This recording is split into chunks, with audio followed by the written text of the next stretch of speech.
En vérité, je vous le dis, celui qui n'entre pas par la porte dans la bergerie, mais qui monte par ailleurs, est un voleur et un brigand. Mais celui qui entre par la porte est le berger des brebis. Le portier lui ouvre, et les brebis entendent sa voix. Il appelle par leur nom les brebis qui lui appartiennent. Et il les conduit dehors. Lorsqu'il a fait sortir toutes ses propres brebis, il marche devant elles, et les brebis le suivent, parce qu'elles connaissent sa voix.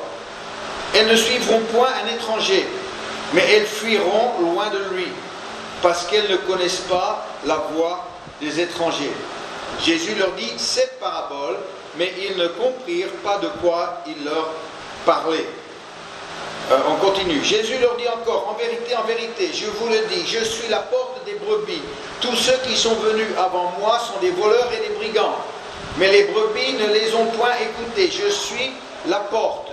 Si quelqu'un entre par moi, il sera sauvé. Il entrera et sortira et il trouvera des pâturages.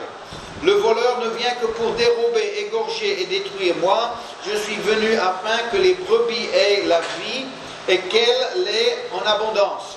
Je suis le bon berger. Le bon berger donne sa vie pour ses brebis. Mais le mercenaire qui n'est pas le berger et à qui n'appartiennent pas les brebis, voit venir le loup, abandonne les brebis et prend la fuite. Et le loup les ravit et les disperse. Le mercenaire s'enfuit parce qu'il est mercenaire et qu'il ne se met point en peine des brebis. Je suis le bon berger. Je connais mes brebis et elles me connaissent. Comme le Père me connaît et comme je connais le Père, et je donne ma vie pour mes brebis. J'ai encore d'autres brebis qui ne sont pas de cette bergerie. Celles-là, il faut aussi que je les amène. Elles entendront ma voix et il y aura un seul troupeau, un seul berger. Et ensuite, on retrouve le verset 26. Mais vous ne croyez pas parce que vous n'êtes pas de mes brebis. Mes brebis entendent ma voix, je les connais, elles me suivent. Je leur donne la vie éternelle et elles ne périront jamais. Et personne ne les ravira de ma main. Mon Père qui me les a donnés est plus grand que vous tous et personne ne peut les ravir de la main de mon Père. Je l'ai dit déjà plusieurs fois, mais très souvent, les paraboles contiennent le plan de Dieu pour le salut de l'être humain.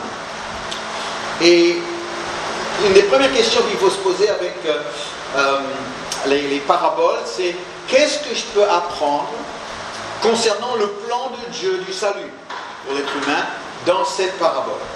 C'est le cas encore ce soir, parce que le verset 9 nous dit clairement que la parabole du bon berger doit être comprise dans le cadre du salut.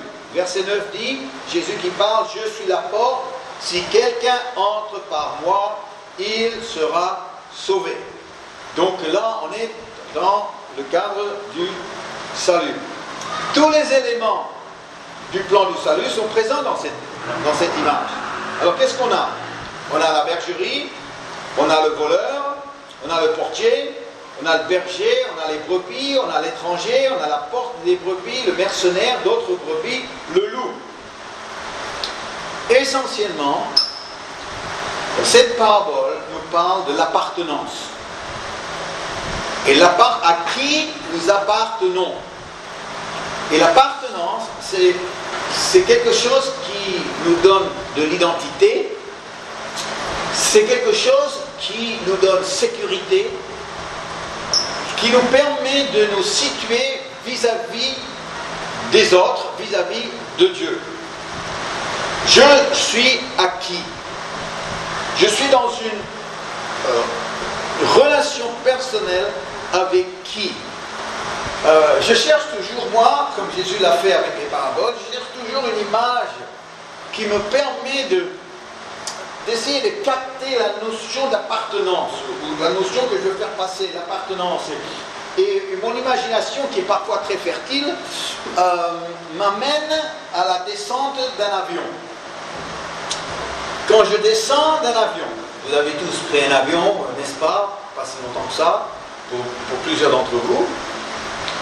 Eh bien, quand je descends d'un avion, je passe les formalités de douane, s'il y en a, et ensuite, eh bien, je me positionne près d'un tapis roulant et j'attends.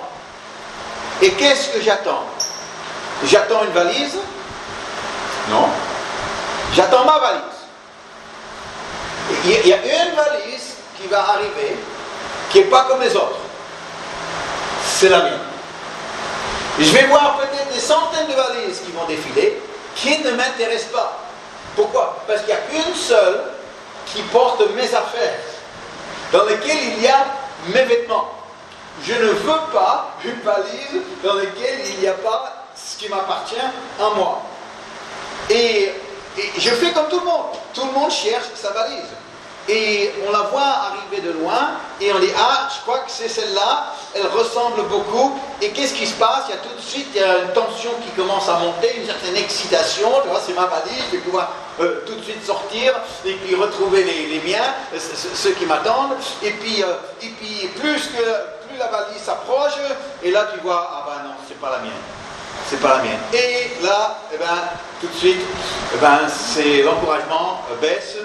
Pourquoi? Parce que tu dois maintenant retrouver ta valise. Et tu attends, et quand tout d'un coup, tu vois une autre valise qui ressemble à la tienne, et puis tu dis peut-être cette fois-ci c'est la bonne, et puis plus elle se rapproche, et bien tu dis oui, il y a un ruban rouge, oui, je vois mon nom dessus, c'est vraiment ma valise, et tu vois la valise arriver, et dis mon chéri, viens papa, et puis tu la prends, et puis tu sors en courant à ta valise. Elle est à toi. C'est la tienne. L'appartenance est vraiment important. Parce que si tu n'as pas cette notion d'appartenance, eh bien, toutes les valises sont pareilles. N'ont pas une importance personnelle pour toi. Ici, ce qu'on a, c'est qu'on a Jésus qui a un troupeau. Un troupeau avec lequel les brebis de ce troupeau a une relation, une complicité avec Jésus. Ce ne sont pas des brebis, ce sont ses brebis. C'est comme un jeune enfant. Combien de fois on le voit? Un jeune enfant, bon, Anaël ne marche pas encore, bientôt peut-être. Mais un enfant en bas âge, quand il voit quelqu'un qu'il ne connaît pas, est-ce qu'il court vers cette personne? Pas du tout. Même si la personne dit viens, l'enfant va parler. Pourquoi? Parce que c'est pas son papa. Si c'est son papa qui dit viens, alors l'enfant il arrive comme ça. Pourquoi? Parce qu'il y a cette complicité, parce qu'il y a cette appartenance. C'est son papa et c'est l'enfant, c'est son fils. Et aujourd'hui, Jésus est en train de dire, vous venez vers moi, parce que c'est moi, et moi je viens vers vous, parce que c'est vous. Vous avez un statut que je donne à personne d'autre. Vous êtes mon troupeau. On retrouve cette même chose dans l'Ancien Testament, où Dieu dit dans l'Ancien Testament, Israël est mon peuple. Tous les autres peuples de la terre n'intéressaient pas Dieu particulièrement. Il y avait seulement un peuple qui intéressait Dieu. Et puis quand Jésus est arrivé, il est venu pour réaffirmer ça avec la condition que c'est ceux qui avaient une relation avec lui qui allaient être le véritable troupeau de Dieu. Et ce troupeau allait évoluer dans le futur. Et Jésus en fait part ici dans ce que nous avons lu ensemble. Alors ici, on a le rôle du berger et on a la réaction des brebis, le comportement des brebis. Alors qu'est-ce qu'on peut dire? On peut dire concernant le rôle du berger. Maintenant, rappelons-nous que la brebis, c'est toi. La brebis, c'est moi. Ce qu'il dit par rapport à la brebis a des conséquences pour nous. Alors, il connaît ses brebis. Dieu connaît les siens. Ensuite, ça c'est verset 12. Verset 3. Il appelle les brebis par leur nom. Le nom est tellement important. Tu n'auras jamais une relation personnelle avec quelqu'un dont tu ne connais pas le nom.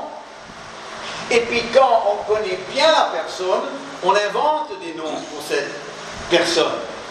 Et c'est pas des surnoms, c'est des noms doux qui reflètent la réalité de cette relation. Alors je ne vais pas demander à Pierre et Monique de nous dire les mots doux, les noms doux qu'ils ont l'un pour l'autre. Ça les regarde, mais c'est toujours amusant. Mes parents, eux, ils avaient des noms doux qu'ils utilisaient l'un pour l'autre, et puis celui qui préférait, c'était Chouchou. Moi, j'ai trouvé ça vraiment nul comme nom doux. C'est mon petit oiseau, ça va, tu vois, ma biche, tout ça. Mais Chouchou, quand vous pensez ce que c'est un chou, ben voilà. Mais moi, je ne dirais pas à ma mère Chouchou. Pourquoi? Parce que je n'ai pas cette relation avec ma mère. Vous voyez? Donc le nom, quand même, reflète la relation que nous avons. Souvent, les copains, eh bien, ils vont avoir des diminutifs. C'est comme quand Frédéric, notre meneuse de louange, quand elle se présente Frédéric. Mais nous, c'est Fred. Hein, pourquoi? Parce que nous, on la connaît différemment que les autres.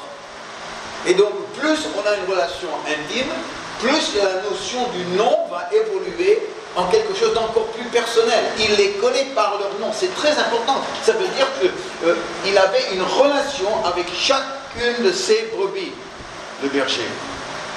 Ce n'était pas des moutons. C'était ma brebis. Il les conduit dehors.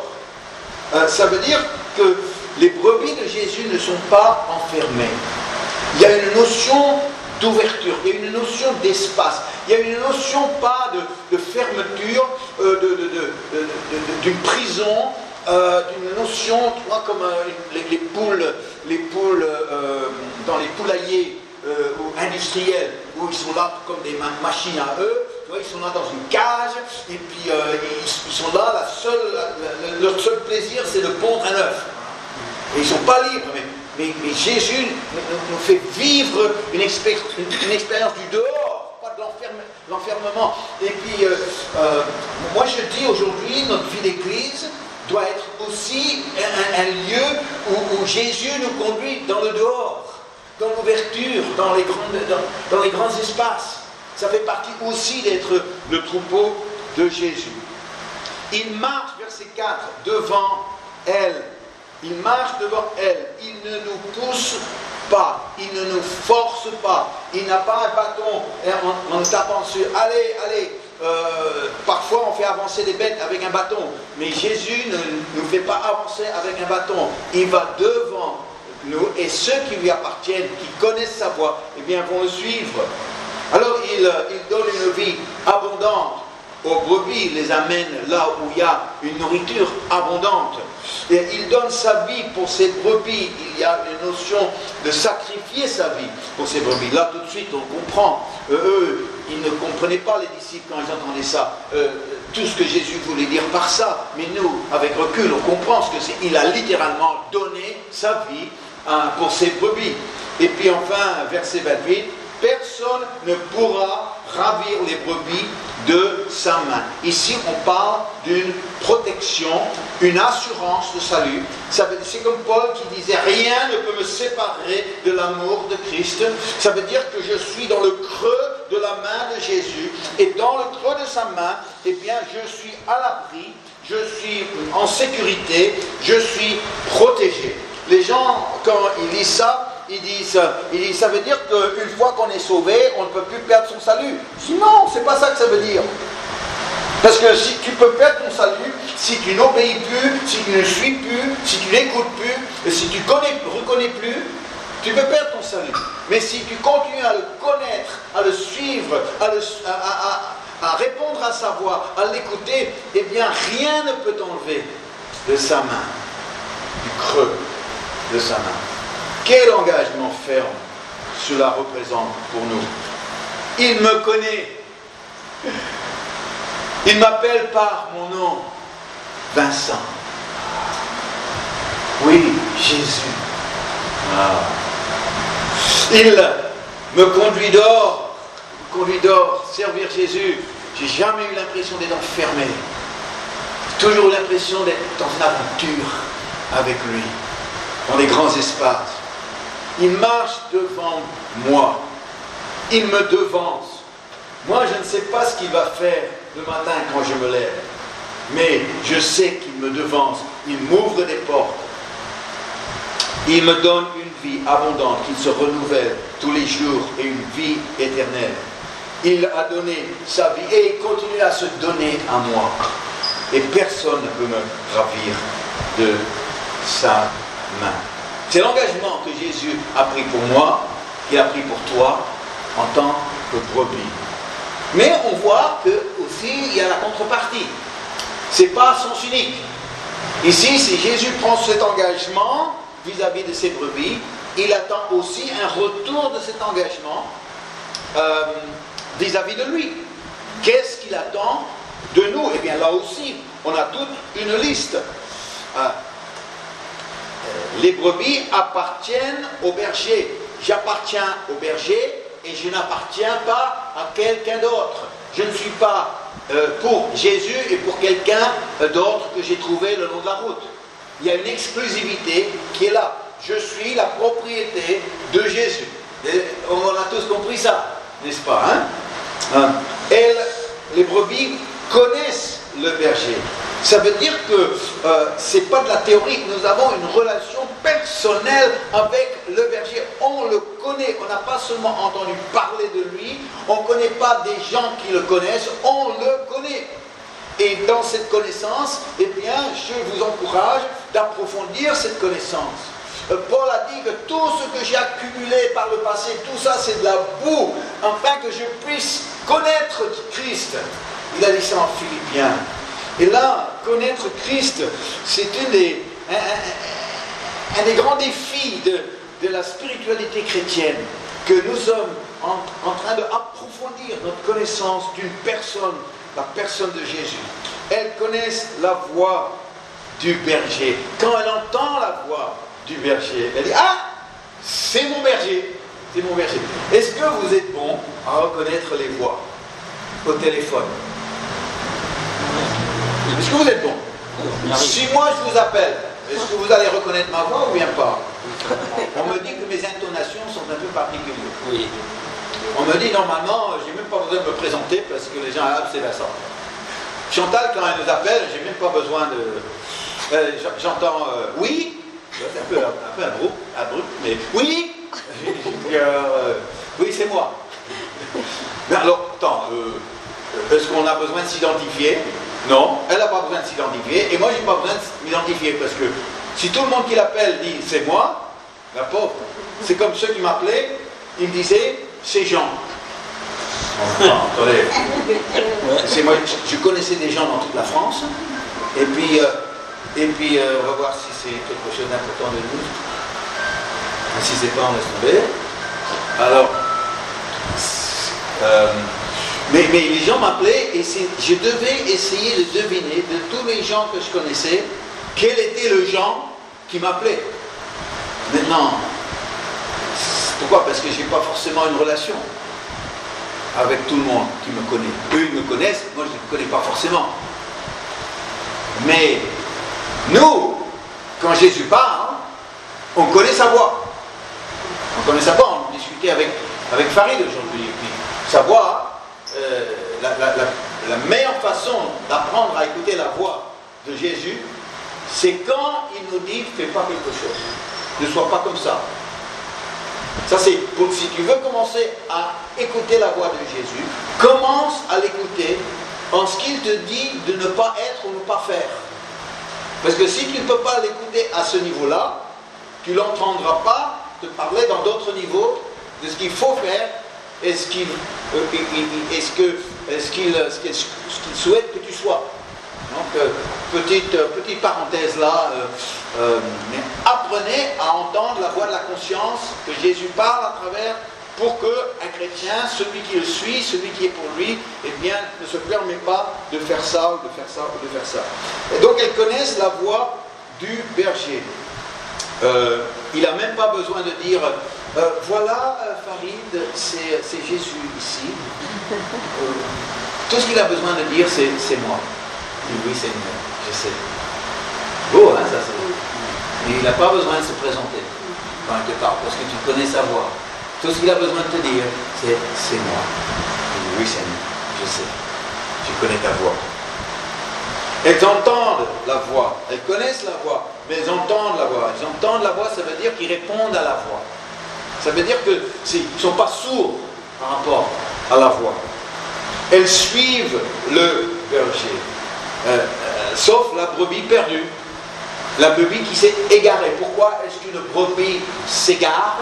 C'est parce qu'elle ne suit pas le berger. Et elle est distraite. C'est une brebis galeuse. Tout ça, on comprend.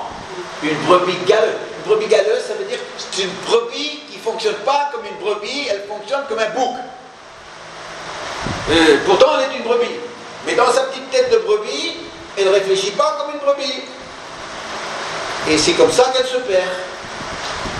Eh bien, la brebis de Jésus suit le berger.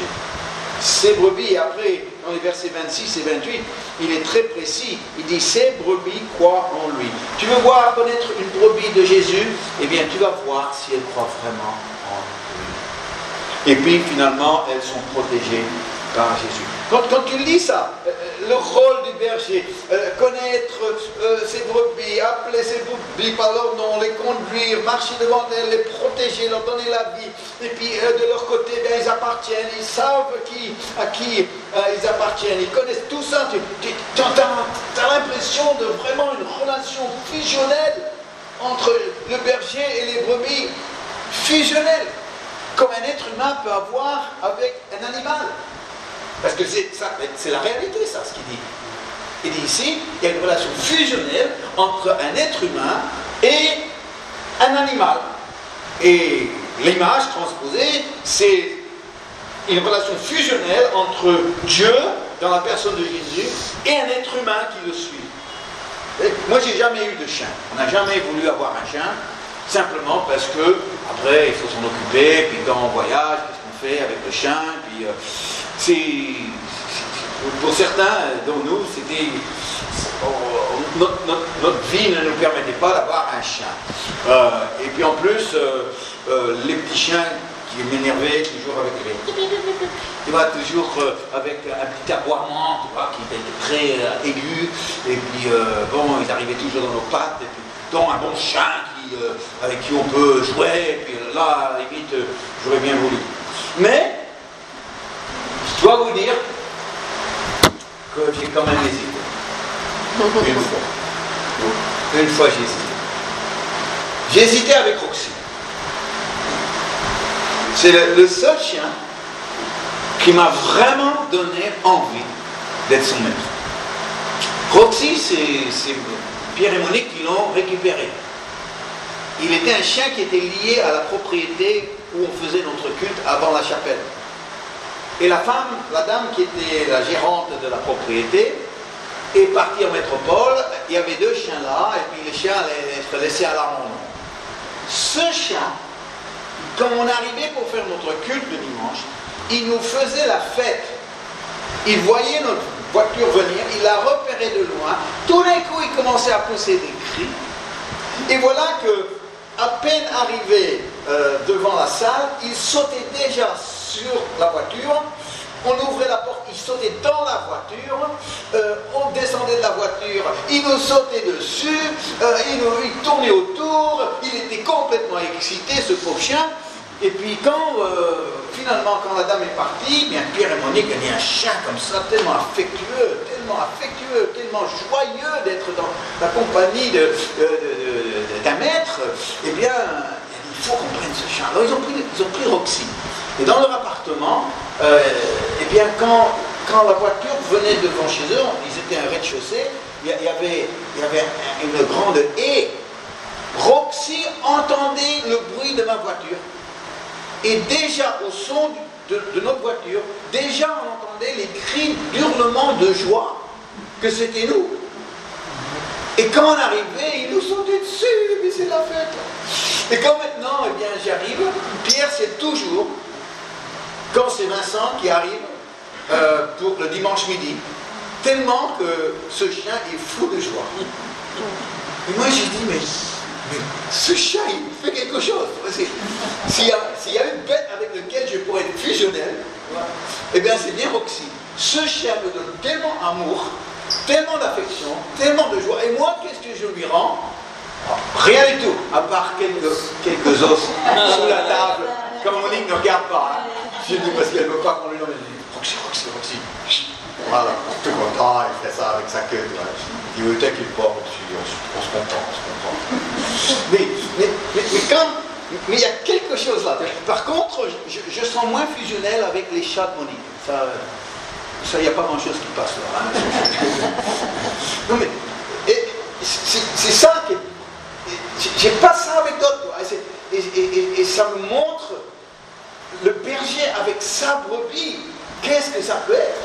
La force de la joie que fait l'autre pour soit la brebis, soit le berger.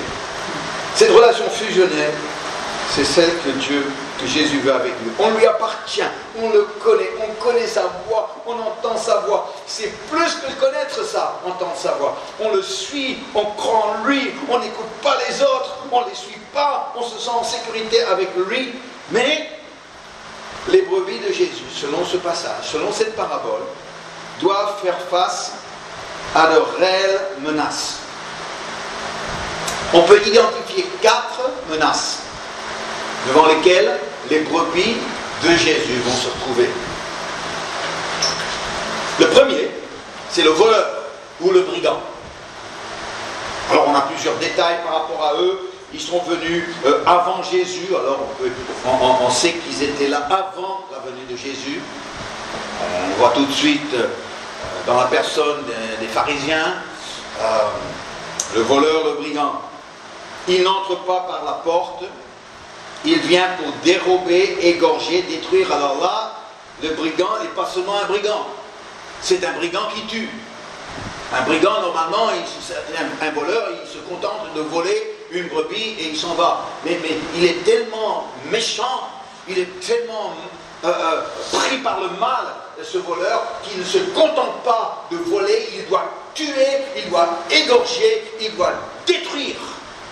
Oh, on a affaire à un troll de voleur.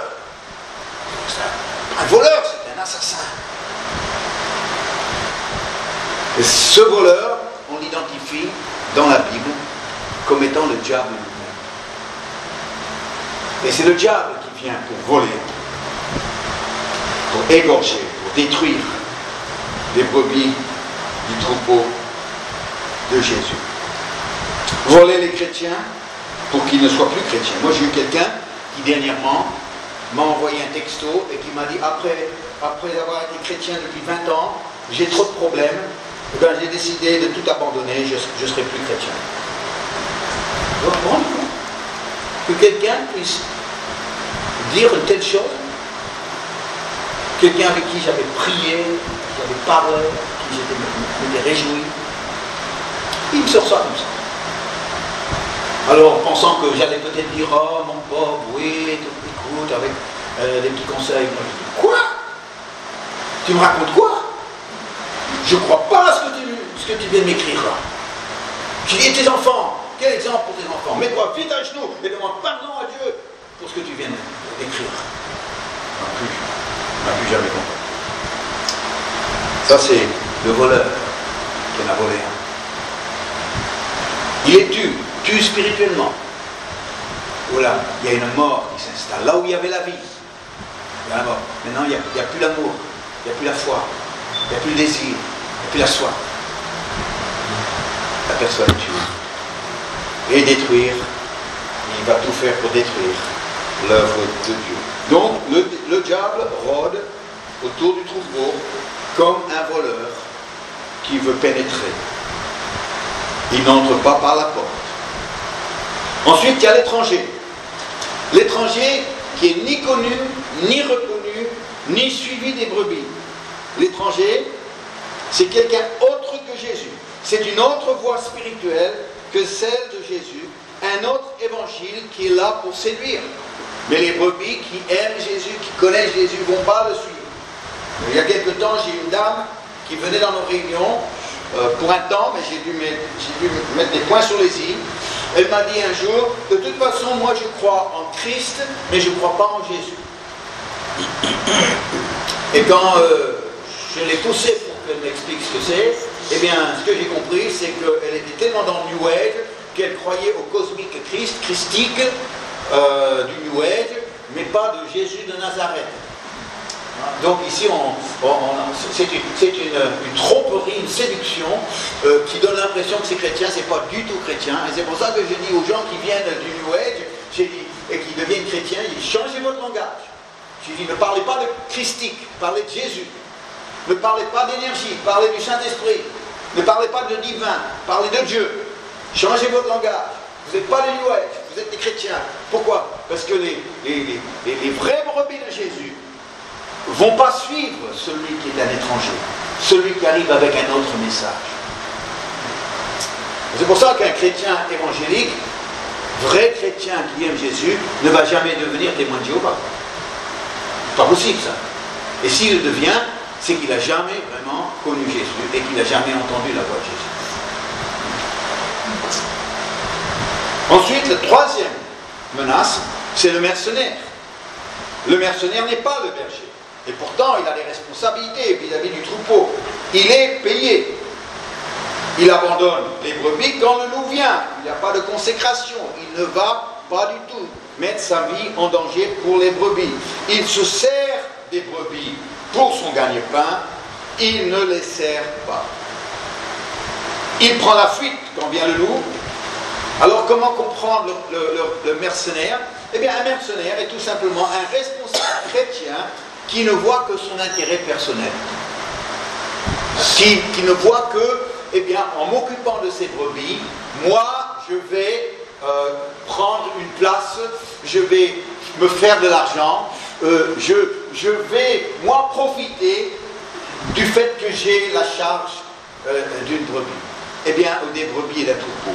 Eh bien, ça, aujourd'hui, nous avons de nombreux exemples. Je ne vais pas m'éterniser sur cette question-là, mais malheureusement, il y a de nombreux exemples où, finalement, le ego est très présent dans le ministère, et puis on a l'impression que la personne est au service de Dieu, mais il se sert lui-même aussi. Et ça, dès qu'on voit ça, après, on dit, ben, est-ce qu'il est vraiment le berger ou est-ce qu'il est un mercenaire? Bon, je m'arrête là. Et en fait, la quatrième menace, c'est le loup. Il vient vers les brebis, il les ravit, il les disperse. Et qu'est-ce que ça peut bien être concrètement? Eh bien, disperser le troupeau, ravir les brebis, eh bien, c'est une personne qui vient pour semer le trouble dans un troupeau. Le but, c'est de disperser le troupeau. Je l'ai souvent vu, je pense à une personne en particulier qui venait régulièrement dans notre communauté, dans nos réunions, mais le but de cette personne n'était pas du tout de s'intégrer dans notre église, mais le but de cette personne, c'est de venir parmi nous, se lier d'amitié avec des gens dans notre église, pour ensuite les influencer à venir dans une autre église, qui pour cette personne, elle disait, c'était la sienne. Alors vous voyez, c'était vraiment la notion de loup dans la bergerie, comme on dit. Elle n'était pas du tout dans ce troupeau-là pour faire partie du troupeau. Quelqu'un qui vient de l'extérieur en vue de disperser les brebis, de les ravir. Ça, mes amis, ça existe aussi. Et alors Jésus, notre berger, nous protège absolument de ces 4 menaces. Si nous l'écoutons, nous entendons sa voix, nous l'écoutons, nous le suivons. C'est aussi la raison pour laquelle, face à ces menaces, le berger est aussi la porte de la bergerie. Est-ce que vous avez vu ça dans la... Alors il dit, attends, il est le berger et encore la porte. Comment est-ce qu'on peut être le berger et la porte? c'est comme un drôle de mélange d'images. Mais non, il faut comprendre ce que Jésus est en train de dire. Parce que les bergeries où on mettait les troupeaux pour passer la nuit, pour les mettre à l'abri, dans les villes, c'était quelque chose qui était structuré. Un berger venait et puis il laissait son troupeau dans une structure solide qui était fermée avec une porte, qui était gardée par un portier qui surveillait le troupeau pour le berger pendant la nuit.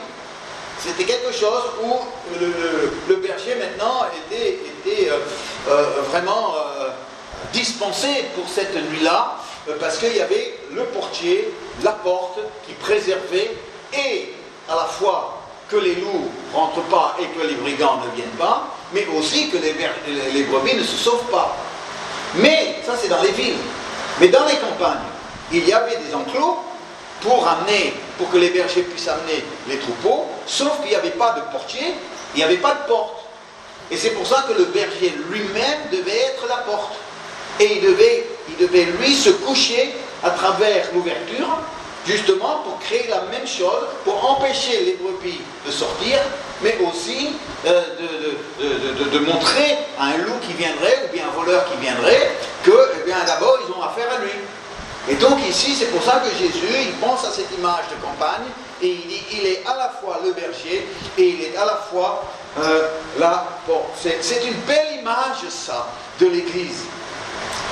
C'est vrai, l'Église existe pour que Jésus puisse prendre soin de ses brebis. Il est là pour les protéger, il est là pour les conduire. L'Église est là pour les accueillir.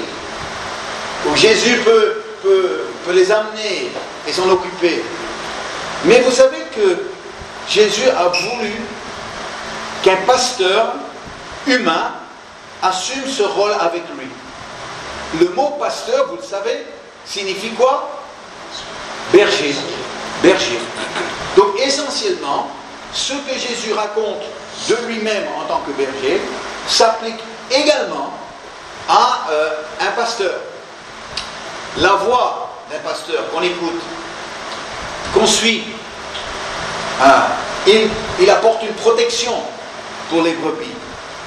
Et il se couche dans la porte pour faire face aux menaces, pour préserver les brebis. Je peux vous dire que j'ai ce rôle-là, je l'assume pleinement. J'ai dû faire face à des menaces à notre jeune troupeau à plusieurs reprises. Je ne tire pas, je ne dégaine pas trop vite, pas comme Lucky Luke, plus vite que son ombre. Je laisse le temps parce que parfois les loups, parfois les voleurs, parfois les étrangers, on ne les repère pas tout de suite. Mais quand je vois que quelqu'un n'est vraiment pas une brebis qui a sa place dans notre troupeau, eh bien le berger, il est la porte aussi. C'est pas qu'il les met à la porte, mais qu'il les conduit gentiment à la porte. Et pour dire, eh bien écoute, c'est pas ici, parce que tu n'entends pas la voix, tu n'écoutes pas, tu ne suis pas, alors qu'est-ce que tu fais là? J'ai toujours dit, je ne suis pas pasteur de quelqu'un qui n'est pas sérieux avec Dieu. Donc, est-ce que vous comprenez quand je dis ça? Comment est-ce que je peux être le pasteur de quelqu'un qui n'est pas sérieux avec Dieu? Eh bien, c'est pas possible. Maintenant, si c'est quelqu'un qui se remet en question, et puis qui revient, et puis il écoute, et bien ça c'est autre chose. Mais quelqu'un qui fait un peu n'importe quoi, qui n'écoute pas Dieu, qui n'est pas sérieux avec Dieu dans sa vie, mais après veut venir, et puis et là je dis, attendez, si vous venez c'est pour être sérieux. Si vous venez c'est pour suivre, si vous venez c'est pour écouter, si vous venez c'est pour aller dehors, pour aller...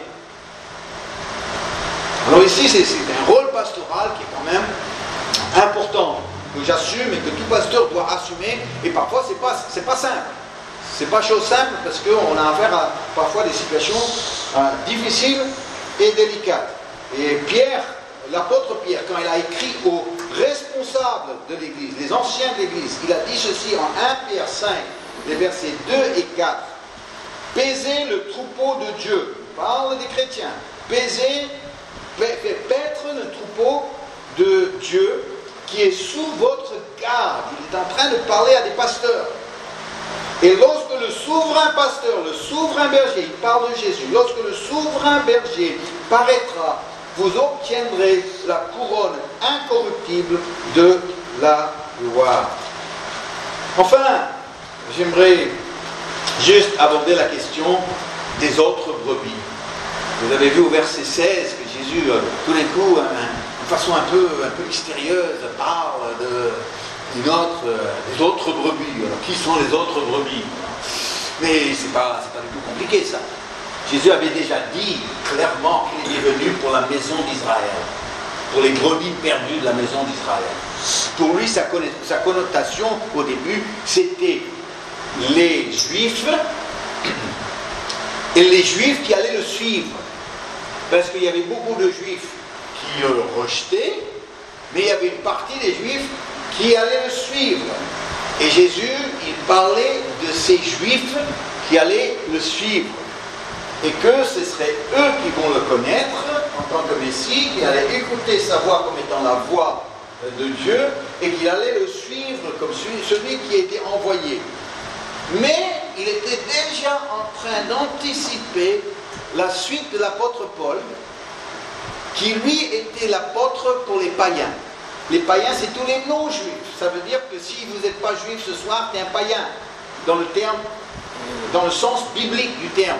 Aujourd'hui, on l'utilise d'une façon un peu vulgaire, en disant oui, il croit en rien, c'est un païen. Mais ce n'était pas vulgaire à l'époque. Ça voulait simplement dire quelqu'un qui était un non-juif. Bon, les juifs l'utilisaient d'une façon péjorative. Il était un païen, c'est un non-juif. Mais Paul est suscité par Jésus pour être l'apôtre aux païens, et c'est lui qui allait conduire, Jésus à travers Paul, qui allait conduire les autres brebis, les païens, pour venir avec les Juifs, pour que les deux troupeaux n'en fassent plus un seul. Il y avait ceux que Jésus conduisait depuis le début. Il est venu pour la maison, les brebis perdues de la maison d'Israël.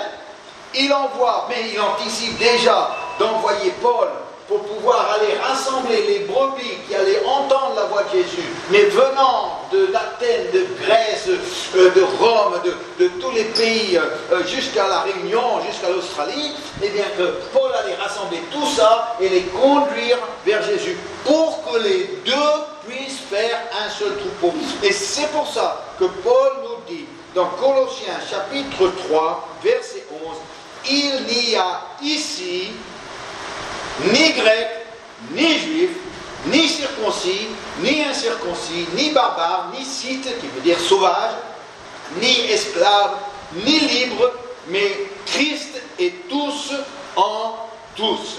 Maintenant, les deux troupeaux sont réunis, les troupeaux pour lesquels Jésus est venu en premier lieu, ensuite le troupeau pour lequel il a envoyé Paul pour ramener ce troupeau pour que les deux puissent faire. Et c'est Paul qui déclare, mais que c'était un scandale pour les Juifs d'entendre ça, qu'il n'y a ni Juifs maintenant, ni païens.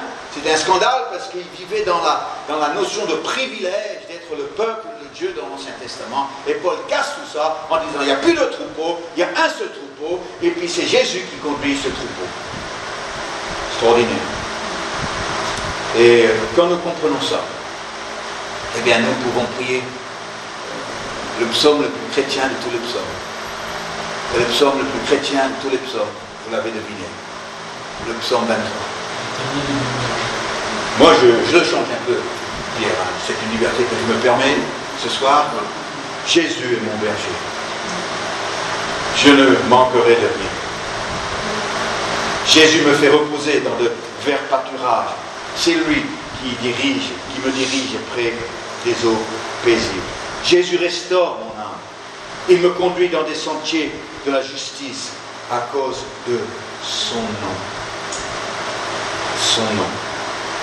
Quand je marche dans la vallée de l'ombre de la mort, je ne crains aucun mal, car Jésus, tu es avec moi. Maintenant, il s'adresse directement à Jésus. Ta houlette et ton bâton me rassurent. Je ne vis pas dans la peur. Tu dresses devant moi une table en face de mes adversaires. Oh, combien de fois j'ai cité ce verset-là. Tu dresses devant moi un banquet en face de mes adversaires. Tu oins d'huile ma tête, Jésus, et ma coupe déborde. Oui, le bonheur et la grâce m'accompagneront tous les jours de ma vie. Et j'habiterai dans la maison de l'Éternel jusqu'à la fin de mes jours. Quelle belle sorte. Là, je tiens. Quand vous la lisez, mettez le mot Jésus dans ce psaume. Il va prendre une autre dimension dans votre lecture. On va prier.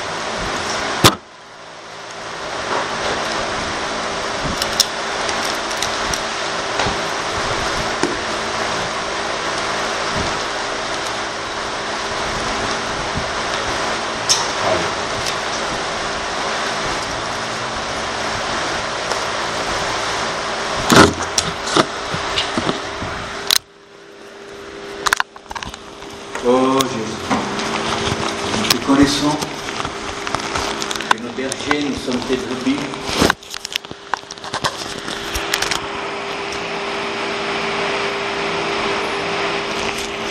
Seigneur Jésus, nous voulons connaître ta voix et l'entendre.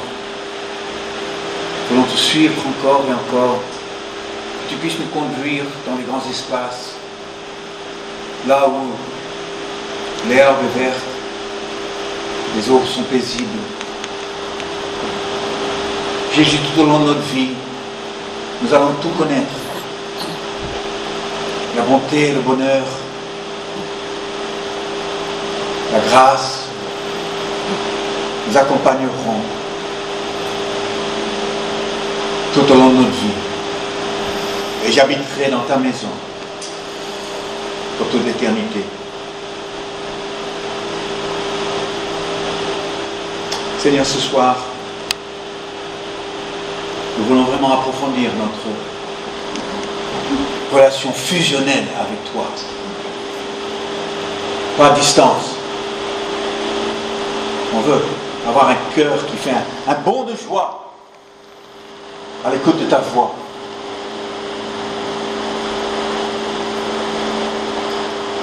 Quand, Seigneur, ta présence se rapproche de nous, le cœur va bondir de joie. Et nous pensons que lorsque nous nous approchons de toi, ton cœur bondit de joie aussi. Tel que tu trouves plaisir avec ton peuple. Seigneur, nous voulons te connaître encore plus. Oh Jésus, entends ta voix. Que tu n'aies pas à te présenter à nous, mais simplement de nous dire avec cette voix, c'est moi. Notre réponse, ce sera Jésus. Jésus. Merci.